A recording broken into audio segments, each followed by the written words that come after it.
అందరికీ నమస్కారం. మీరు చూస్తున్నది మురుడేశ్వర్ ఆలయం. మురుడేశ్వర్ ఆలయం కర్ణాటక రాష్ట్రంలో ఉంది. ఇది శివుడికి అంకితం చేయబడింది. ఇంకా సముద్ర తీరానికి దగ్గరగా ఒక కొండపై నిర్మించబడింది.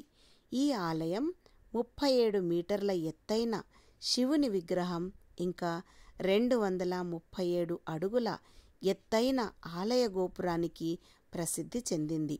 ఇది భారతదేశంలో 2వ ఎత్తైన గోపురం. ఇక మురుడేశ్వర్ ఆలయం గురించి మరికొంత సమాచారం తెలుసుకుందామా? మురుడేశ్వర్ ఆలయం యొక్క చరిత్ర పురాతన కాలం నుంచి ఉంది. ఈ ఆలయం శివుడిని పూజించే ప్రదేశంగా ఉంది. ఇది శతాబ్దాల తరబడి భక్తులను ఆకర్షిస్తూనే ఉంది. ఇక మురుడేశ్వర్ అనే పేరు రావణుడి యొక్క పౌరాణిక కథ నుంచి వచ్చింది.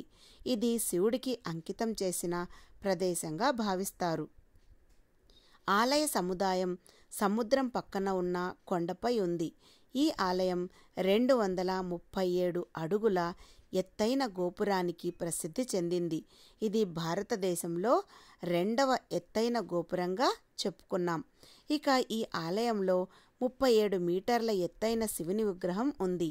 ఇది భారతదేశంలోని అత్యంత ఎత్తైన శివుడి విగ్రహం. ఇక సమీప ప్రాంతాలు కూడా మురుడేశ్వర్ ఆలయం సమీపంలో ఉన్న ఇతర పర్యాటక ఆకర్షణలు, ఇందులో అరేబియా సముద్రం ఇంకా పుణ్యక్షేత్రాలు ఉన్నాయి. అయితే మురుడేశ్వర్ ఆలయాన్ని సందర్శించడానికి ఉత్తమ సమయం అక్టోబర్ నుంచి ఫిబ్రవరి వరకు, ఎందుకంటే ఆ సమయంలో వాతావరణము అనుకూలంగా ఉంటుంది. మురుడేశ్వర్ ఆలయానికి ప్రధాన ఆకర్షణలు 32 మీటర్ల ఎత్తైన శివుని విగ్రహం, 237 అడుగుల ఎత్తైన ఆలయ గోపురం, ఇంకా అరేబియా సముద్రం యొక్క అందమైన దృశ్యాలు.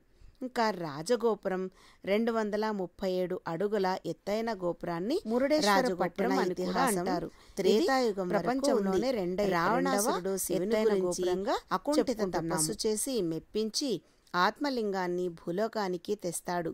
కానీ శివుడిచ్చిన ఆత్మలింగం స్వభావం ప్రకారం భూమి మీద ఆ లింగం ఎక్కడ పెడితే అక్కడ స్థాపితమయ్యి అక్కడ నుంచి తిరిగి ఎత్తశక్యం కాదని శివుడు చెబుతాడు. రావణాసురుడు ఆత్మలింగాన్ని లంకలో ప్రతిష్ఠిస్తే ప్రతికూల చర్యలు జరుగుతాయని భావించి దేవతలు విష్ణువును వేడుకొనగా విష్ణువు తన మాయతో సూర్యాస్తమయం అయ్యేటట్లు చేస్తాడు. అప్పుడు రావణుడు సూర్యాస్తమయం అయిందని భావించి సంధ్య వార్చుకోవడానికి సంసిద్ధుడు అవుతాడు. ఈ విషయం తెలుపుకొన్న నారదుడు వినాయకుడి వద్దకు వెళ్ళి రావణాసురుడి వద్ద నుంచి ఆత్మలింగం తీసుకుని భూమి మీద పెట్టాలని చెబుతాడు.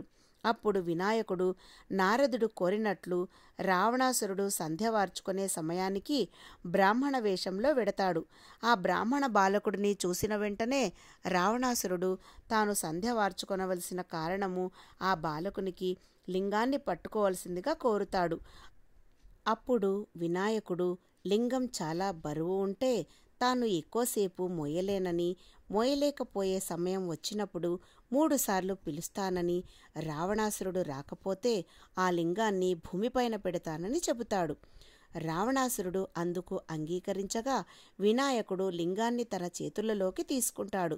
రావణాసురుడు సంధ్య వార్చుకోవడానికి వెళ్ళగానే గణపతి లింగాన్ని మోయలేకపోతున్నట్లుగా 3 సార్లు పిలుస్తాడు.